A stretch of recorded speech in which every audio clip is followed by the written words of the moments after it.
आप सुन रहे हैं किसान तक पॉडकास्ट, सफल किसान, कहानी कामयाबी की। तो आपने इसकी ट्रेनिंग वगैरह या जिसको कहें कि प्रशिक्षण या लोगों से समझना, ये सिलसिला कहाँ से शुरू किया और कहाँ आप सीखने गए? मैं बता रहा था कि 2017 में मुझे इसका अनुभव हुआ, लेकिन यात्रा रुक नहीं पा रही थी, इसलिए क्योंकि सही जो संपूर्णता और समग्रता से ज्ञान था वो नहीं मिल पा रहा था, ना कोई ऐसी कोई प्रैक्टिकल इकाई देखने को मिल रही थी। ये यात्रा मेरी बांदा में जाकर बड़ोखर में रुकी और वहां मैं पूर्वत जुड़ा हुआ था, मैं पहले से भी वहां जानता था, लेकिन वहां प्रेम सिंह जी किसान के रूप में हमें मिले और मेरे लिए मेंटोर थे।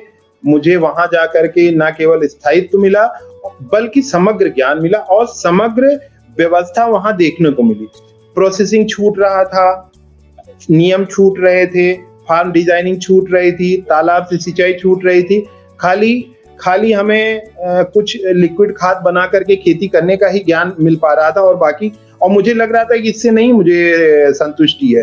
तो जैसे ही मैं बड़ोखर में प्रेम सिंह जी से आवर्तनशील खेती के मॉडल को समझा, मैं जान गया बस यही मेरे लिए विकल्प है और इसी की मुझे जरूरत थी। और वहां पर मैंने समग्रता से उसका ट्रेनिंग लिया और उसके बाद उस ट्रेनिंग कार्यक्रम से का हिस्सा बन गया और आज मैं कई सौ किसानों को स्वयं भी उन्होंने अवसर दिया और उस अवसर का लाभ मुझे मिला।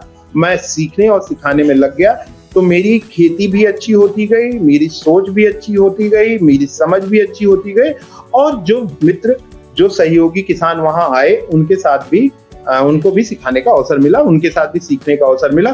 तो दोनों काम तेजी से बढ़ गए। अब जो छूट रहा था, जो बात छूट रही थी, वो ये छूट रही थी कि मुझे ऐसा बताया गया था, ऐसा लग रहा था कि पशुपालन अलग है, खेती अलग है।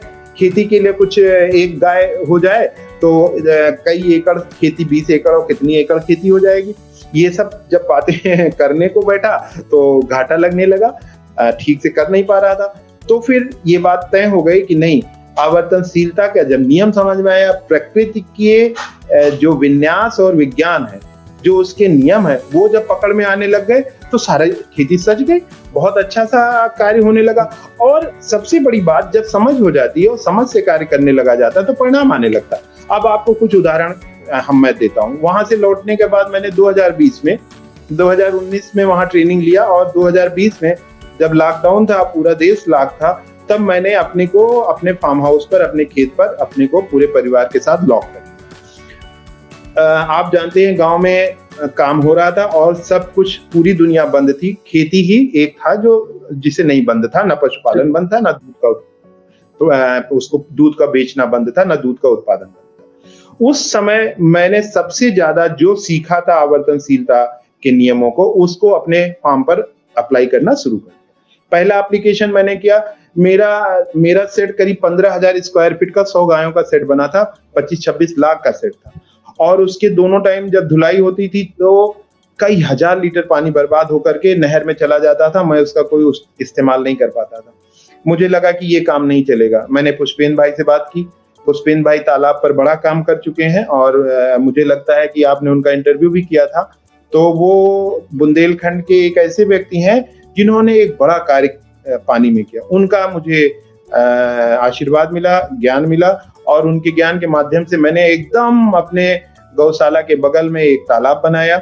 उस तालाब में जितना मेन्योर और जितना गौमूत्र और जितना धुलाई का पानी वो आने लगा, धरती रिचार्ज होने लगी और उसी से आप सोचिए कि 40 बाई 40 और बाई 10 कितने घन लीटर लिक्विड खाद, जिसे संपूर्ण तरल खाद कहा जाए, वो तैयार होने लगी। एक तरफ तो हमें ड्रम में बनाना था, डंडा से ऐसे करना था, एक तरफ ऑटोमेटिक आशीर्वाद गायों का और लोगों बड़ों का मिला कि अपने आप इतना बड़ा मेन्योर के माध्यम से तरल खाद बनने लगी और उसको किसी भी मड पंप या किसी भी तरीके से खेत में पहुंचाया जाने लगा।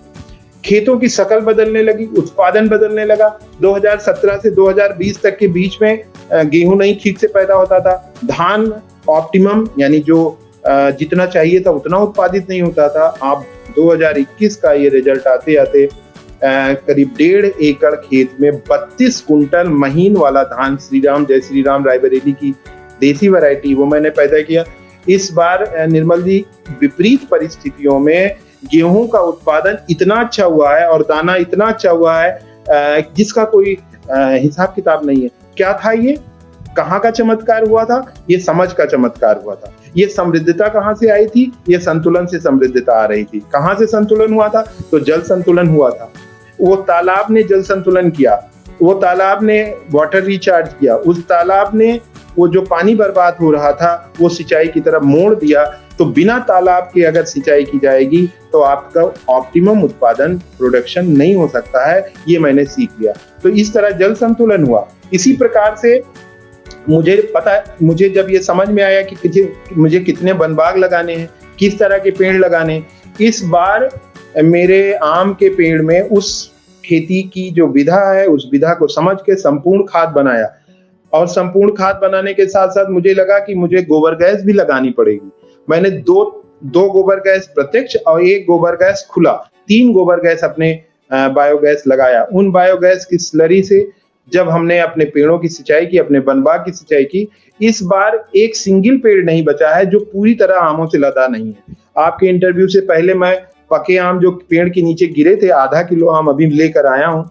आपका जब इंटरव्यू समाप्त होगा तो रोटी और आम खाऊंगा, तो मैं सुखपूर्वक कह सकूंगा कि ये मेरे पेड़ का आम है और जो मैं पेड़ के नीचे से उठाया हूँ। आप बताइए, इससे बड़ा सुख किसी को क्या हो सकता है कि जो अपने पेड़ का आम खाए, अपने खेत की रोटी खाए, अपने गायों का दूध पिए। तो मुझसे सुखी इंसान, मुझसे सुखी व्यक्ति। और आप जो पूछ रहे थे कि क्यों आए थे, इसीलिए आए थे और देखिए वो चीज अब पा रहे हैं। आगे की कहानी जानने के लिए सुने अगला पार्ट। हमसे है दुनिया, हमें कुछ करके दिखाना है। मिट्टी मेरी, सेहत मेरी, खेती का नया जमाना है। किसान तक खाना है तो उगाना है।